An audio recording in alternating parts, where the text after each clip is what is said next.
Hello बच्चों, इस video में हम लोग जो है 7 अंक वाला एक बहुत ही महत्वपूर्ण प्रश्न पढ़ेंगे। इस प्रश्न का नाम है वाष्पोत्सर्जन क्या होता है। यह प्रश्न जो है हर साल और हर बार जो है 7 अंक में पूछा गया है। तो इस बार भी उम्मीद है कि यह प्रश्न जो है आपके 7 अंक वाले प्रश्न में पूछ सकता है। तो चलिए देखते हैं कि यह प्रश्न जो है किस तरह से आपके एग्जाम में पूछ सकता है। यहाँ पे दिया है कि वाष्पोत्सर्जन को परिभाषित कीजिए। सबसे पहले वाष्पोत्सर्जन को परिभाषित करना है। दूसरा है इसके महत्व पर टिप्पणी कीजिए। भाई इसका महत्व बताना है कि भाई वाष्पोत्सर्जन का महत्व क्या है।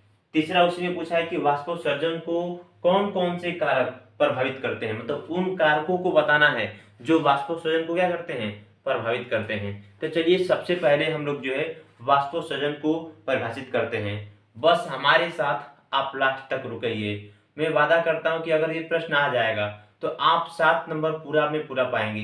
तो बस हमारे इस वीडियो को अंत तक देखिए और पूरा 7 नंबर पाएंगे, ये हमारा वादा है। तो चलिए हम क्या करते हैं, सबसे पहले हेडिंग देंगे वाष्पोत्सर्जन। क्या हेडिंग देंगे? वाष्पोत्सर्जन, ये हम लोग का हेडिंग रहेगा। ठीक है, वाष्पोत्सर्जन किसे कहते हैं? तो जैसे कि हम जानते हैं कि जो पेड़ पौधे होते हैं वह क्या करते हैं, वो अपने जड़ की सहायता से जल को अवशोषित करते हैं। तो जो पेड़ पौधे जितने भी जल को अवशोषित करते हैं उस पूरे जल का इस्तेमाल नहीं करते हैं, वह केवल 1% जल का प्रयोग करते हैं। बाकी जो 99% जल होता है वह वाष्पित हो जाता है। पेड़ पौधे की जो वायु भाग होता है उस वायु भाग से वह वाष्पित हो जाता है और पेड़ पौधे के वायु भाग से जल का वाष्पित होना ही वाष्पोत्सर्जन कहलाता है। क्या कहलाता है? वाष्पोत्सर्जन कहलाता है। तो अगर ध्यान से देखा जाए तो यह 2 शब्दों से मिलकर बना है, वाष्प और उत्सर्जन। मतलब कि वाष्प का उत्सर्जन।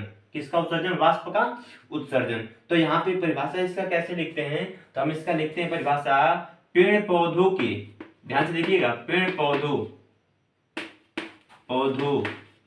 के वायवीय भाग से, वायवीय भाग से जल का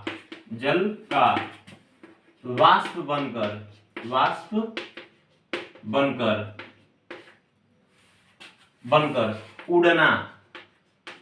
वाष्प बनकर उड़ना वाष्पोत्सर्जन कहलाता है।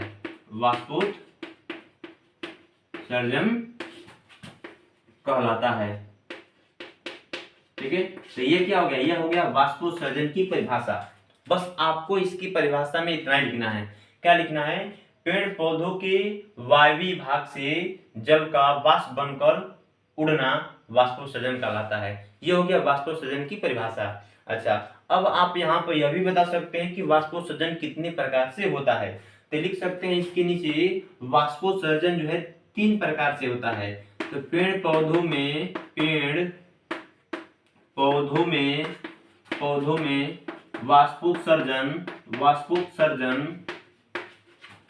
3 प्रकार से होता है। 3 प्रकार से होता है। अब 3 प्रकार से कौन कौन सा होता है? तो पहला आप लिख सकते हैं, ध्यान से देखिए, पहला लिखेंगे आप रंध्र उत्सर्जन, रंध्रीय लिखेंगे, रंध्रीय वाष्पोत्सर्जन। ठीक है। दूसरा लिखेंगे उपचर्मीय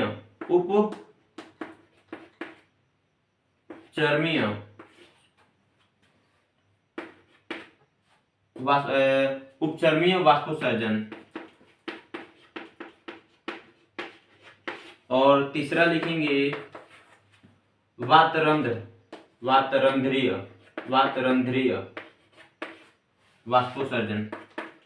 ठीक है, कितने तरह का उत्सर्जन होता है? 3 तरह का होता है। ठीक है ना। पहला है रंध्रीय वाष्पोत्सर्जन, दूसरा है उपचर्मीय वाष्पोत्सर्जन और तीसरा है वातरंध्रीय वाष्पोत्सर्जन। पहला समझते हैं। आप एक एक लाइन में इसको लिख सकते हैं, मैं बोल देता हूं, आप ध्यान से सुन लीजिए, याद हो जाएगा आपको। ठीक है, रंध्रीय वाष्पोत्सर्जन क्या होता है? तो जो रंध्रीय मतलब रंध्र से, तो जो पेड़ पौधों की जो पत्तियां होती हैं, आपको पता है पेड़ पौधों की पत्तियों में क्या होता है? पेड़ पौधों की पत्तियों में इसके निचले भाग में ऐसे छोटे छोटे रंध्र होते हैं, छोटे छोटे छिद्र होते हैं। उन छोटे छोटे छिद्रों को हम क्या कहते हैं? रंध्र कहते हैं। तो भाई रंध्र के द्वारा क्या होता है? रंध्र के द्वारा जो है वाष्पोत्सर्जन की प्रक्रिया होती है। दिन के समय जो होता है ये जो रंध्र होता है यह खुल जाता है। किस कोशिका की वजह से खुलता है? तो सहायक कोशिका होती है, वहां पे गार्ड सेल होती है, जिसकी सहायता से क्या होती है, वो जो है मतलब रंध्र जो है खुल जाती है। जैसे कि आप चित्र ऐसे भी बनाएंगे, 2 कोशिकाओं का होता है ये, ठीक है ना, ऐसे ये रंध्र होता है, ठीक है। ये तो जब रंध्र खुलता है तो इससे क्या होता है, इससे जो है जल का वाष्पन होता है, मतलब जल जो है वाष्प बनकर उड़ने लगता है। तो जब रंध्र के द्वारा वाष्पोत्सर्जन होगा, मतलब बोल सकते हैं जब पेड़ पौधों के पत्तियों के रंध्र से वाष्पोत्सर्जन होता है तो उसको हम रंध्रीय वाष्पोत्सर्जन कहते हैं।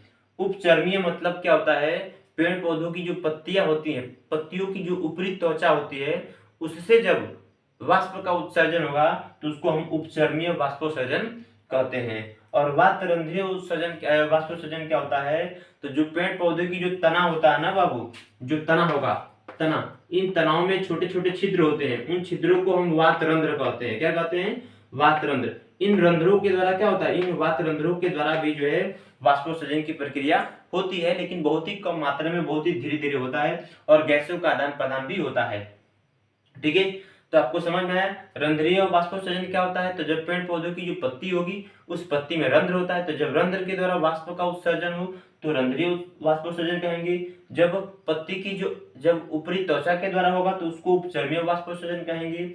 और जब पेड़ पौधों की जो तना होती है उसमें छोटे छोटे छिद्र होते हैं, उन छिद्रों को वातरंध्र कहते हैं। जब वातरंध्रों के द्वारा वाष्पोत्सर्जन होगा तो उसको हम वातरंध्रीय वाष्पोत्सर्जन कहेंगे, ठीक है। तो ये आपको इतना लिखना है। इसके बाद से हम क्या लिखेंगे, हम लिखेंगे इसके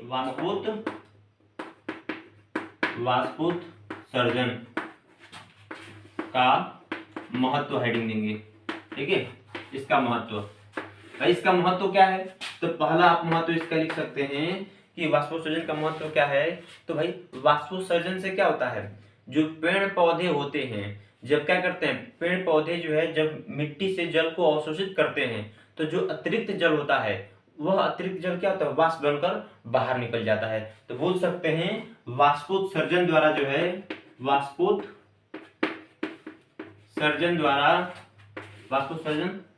द्वारा पेड़ पौधे अतिरिक्त जल को या जल का त्याग कर देते हैं, ठीक है। मतलब कि जो आवश्यकता से जो अधिक जल होता है उसको क्या करते हैं, अपने से बाहर निकाल देते हैं वाष्पोत्सर्जन के द्वारा। दूसरा क्या लिख सकते हैं कि भाई इस वाष्पोत्सर्जन की वजह से क्या होता है, पेड़ पौधों में एक वाष्पोत्सर्जन खिंचाव उत्पन्न हो जाता है, जिसकी वजह से पेड़ पौधों को बहुत अत्यधिक मात्रा में खनिज लवण मिलता है। इस बात को समझ लीजिए। जैसे कि मान लीजिए कि यहाँ पे एक वृक्ष है, एक पेड़ है, ठीक है ना, ये पेड़ हो गया, ठीक। अच्छा, ये इसकी जड़ हो गया, नीचे की तरफ ये जड़ हो गया। जब क्या होगा, जल नीचे से ऊपर की तरफ जाएगा, जब नीचे से ऊपर जब जल जाएगा तो जल क्या होगा, पत्तियों में जाता है, तो यहाँ से जो है जल वाष्प के रूप में निकलने लगता है। लगातार जल क्या हो रहा है, यहाँ पे वाष्प हो रहा है, वाष्पित हो रहा है। तो जब लगातार जल वहां से वाष्पित होगा तो क्या होगा, यहाँ से एक पानी का एक राह बन जाएगा नीचे से ऊपर की तरफ, और लगातार पानी क्या होगा, नीचे से ऊपर की तरफ जाएगा। और जब भी पानी जब नीचे से ऊपर की तरफ जाएगा तो उस पानी के अंदर क्या है, उस पानी के अंदर जो है खनिज लवण घुला हुआ है। तो अत्यधिक मात्रा में पेड़ पौधों को क्या होता है, खनिज लवण प्राप्त होता रहता है। तो वाष्पोत्सर्जन की वजह से पेड़ पौधों को अत्यधिक मात्रा में क्या प्राप्त होता है, तो खनिज लवण प्राप्त होता है। तो बोल सकते हैं इसके कारण जो है, इसके कारण पेड़ पौधों को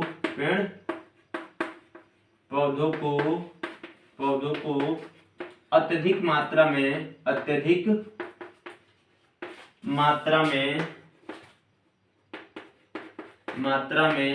खनिज लवण प्राप्त होता है, खनिज लवण प्राप्त होता है, ये बोल सकते हैं, ठीक है। तीसरा पॉइंट क्या लिख सकते हैं, तो तीसरा पॉइंट भी समझिए। वाष्पोत्सर्जन की सहायता से लगातार क्या हो रहा है, जल नीचे से ऊपर की तरफ जा रहा है। तो ये पौधे जो होते हैं ये अत्यधिक धूप होने पर या अत्यधिक गर्मी होने पर ये मुरझाने से भी बचाते हैं, अर्थात अपने ताप को बनाए रखते हैं। तो ये अपने ताप को समान रखते हैं। वाष्पोत्सर्जन की सहायता से, वाष्पोत्सर्जन की सहायता से अपने ताप को बनाए रखते हैं।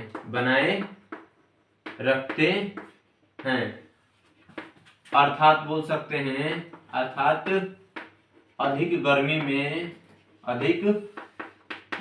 में मुरझाते लिख सकते हैं, नहीं है, ठीक है ना, मुरझाते नहीं है लिख सकते हैं। तीसरा नंबर नहीं, अब चौथा नंबर देख लीजिए, लास्ट नंबर इसमें का देख लीजिए एक और, ठीक है। पहला क्या है कि भाई इनकी वजह से क्या होता है, जो अत्यधिक जल होता है वह वाष्पित हो जाता है, बाहर निकल जाता है, ठीक है ना, पहला नंबर, ठीक है। अच्छा, दूसरा नंबर था कि भाई वाष्पोत्सर्जन के कारण क्या होता है, अत्यधिक मात्रा में खनिज लवण मिलता है। और तीसरा नंबर था इसमें कि भाई ये अपने ताप को क्या करते हैं, बनाए रखते हैं, और चौथा नंबर है कि भाई जो भी खनिज लवण होता है, जो जल होता है, उसका परिवहन नीचे से लगातार ऊपर की तरफ होता रहता है। तो जल और खनिज का परिवहन होता रहता है, ठीक है ना, लिख सकते हैं जल प्लस खनिज लवण का परिवहन होता रहता है, ठीक है ना। ये इसका महत्व बोल सकते हैं, 4 पॉइंट लिखेंगे, महत्व में काफी हो जाएगा आपके लिए, ठीक है ना। पहला लिखना है अत्यधिक जल को क्या कहते हैं, अतिरिक्त जल को वाष्पित कर देते हैं, इसकी सहायता से वह निष्कासित कर देते हैं, त्याग कर देते हैं। दूसरा लिख सकते हैं कि भाई ये खनिज लवण इससे अधिक प्राप्त होता है उनको, ये लाभ है, और अपने ताप को बनाए रखते हैं। और चौथा नंबर बोल सकते हैं कि भाई जल और खनिज लवण से क्या होता है, भाई जल और खनिज लवण का लगातार परिवहन होता रहता है। मतलब कि मान लीजिए कि भाई पेड़ पौधों के अंदर जितनी भी टहनियां होंगी, जितनी भी पत्तियां होंगी, उन सभी पत्तियों में जो कोशिकाएं हैं उनको जल चाहिए और खनिज लवण चाहिए। इसकी वजह से क्या होता है, वाष्पोत्सर्जन की सहायता से जल लगातार नीचे से ऊपर की तरफ जा रहा है, और जितनी भी टहनियां, जितनी भी पत्तियां, उन सब में जा रहा है। इससे क्या होता है, सभी कोशिकाओं को जल और खनिज लवण की पूर्ति हो जाती है, और इसका परिवहन लगातार नीचे से ऊपर की तरफ होता रहता है। तो ये इससे जो है लाभ है। तो आप जो है वाष्पोत्सर्जन के महत्व में ये 4 बातें आप लिख सकते हैं, आप इसका स्क्रीनशॉट ले लीजिए। लास्ट नंबर क्या है, वाष्पोत्सर्जन को प्रभावित करने वाले कारक। वाष्पोत्सर्जन के कौन कौन से कारक है जो इसको प्रभावित करते हैं, चलिए उसको भी जान लेते हैं अब, ठीक है। अच्छा, ध्यान रखना है जो हम पढ़ा रहे हैं सब आपसे पूछे जा सकते हैं, बस इतना ही लिखेंगे, आपको 7 नंबर मिलेगा। एक बार और हमारे इस वीडियो को देखिएगा, ठीक है ना, एक बार और देखिएगा, 10 मिनट देख लेंगे, समझिए कि आपका तैयार हो जाएगा, और 7 अंक फिक्स है कि आपको मिलने वाला ही है। वाष्पोत्सर्जन को कौन कौन से प्रभावित करते हैं, तो लिखिए यहाँ पे हेडिंग देंगे बीच में। आपको क्या करना है, आपको जब लिखिएगा इसका आंसर लास्ट वाले का, तो आप लिख दीजिएगा इसको बीच में ऐसे लिखिएगा वाष्पो, ठीक ना, इसको आप एक सिंगल पेज पे लिख सकते हैं। वाष्पोत्सर्जन को प्रभावित, ठीक है ना, करने वाले कारक। आपको ऐसे क्या करना है, एक पेज में बीच में ऐसे लिख देना है, और इसको एक गोले के अंदर बंद कर देना है, ठीक है ना। अब इसको कौन कौन से कारक प्रभावित करते हैं, आप इसको किनारे से ऐसे करके लिख सकते हैं, ठीक है ना, जो वो कारक होगा तो लिख सकते हैं। तो भाई मान लीजिए कि पहला है प्रकाश की तीव्रता। भाई इसको पहला कारक कौन सा प्रभावित करेगा, प्रकाश की तीव्रता। क्यों प्रकाश की तीव्रता, भाई जब अत्यधिक प्रकाश होगा, प्रकाश की तीव्रता जब ज्यादा होगा, तेज धूप होगा, तो क्या होगा भाई, जल जल्दी जल्दी वाष्प होगा, वाष्पन की प्रक्रिया भी बढ़ जाएगी, वाष्पन के दर बढ़ जाता है। तो भाई प्रकाश की तीव्रता बहुत महत्वपूर्ण कारक है। सुबह में क्या होता है, वाष्पीकरण धीरे धीरे होता है, दोपहर में क्या होता है, वाष्पीकरण बहुत तेजी से होगा। तो भाई प्रकाश की तीव्रता इसके लिए वाष्पोत्सर्जन के दर के लिए जो है उत्तरदायी होता है। तापमान लिख सकते हैं। देखिए प्रकाश की तीव्रता और तापमान क्या है, ये दोनों ही एक जैसे ही है, लेकिन इनमें थोड़ा बहुत अंतर होता है। प्रकाश की तीव्रता धूप होता है, और तापमान जब प्रकाश जब बढ़ता है तो इसकी तापमान बढ़ता जाता है, तो यह भी इसको प्रभावित करता है, ठीक है। और क्या, वायु गति भाई वायु की गति, जब तेज धूप चलेगा ना तो वाष्पोत्सर्जन का जो दर होता है वह बढ़ जाता है। आप देखे होंगे कि जब धूप तेज होता है तो कपड़ा जल्दी सूख जाता है, उसी तरह से जब वायु का गति तेज होता है उस समय जो है पेड़ पौधों के वायु भाग से वाष्पोत्सर्जन की प्रक्रिया भी बहुत तेजी से होता है। उसी तरह से हम वायु दाब भी बोल सकते हैं। क्या बोल सकते हैं, वायु दाब। तो इसके लिए वायु दाब भी बहुत ज्यादा जो है जिम्मेदार होता है। वायु का दाब अगर ज्यादा होगा तो भाई वाष्पोत्सर्जन का दर भी ज्यादा होगा। ठीक है, इसी तरह से एक और होता है आर्द्रता। क्या? आर्द्रता, ऐसे लिखते हैं आर्द्रता। ठीक है ना। आर्द्रता कैसे प्रभावित करता है?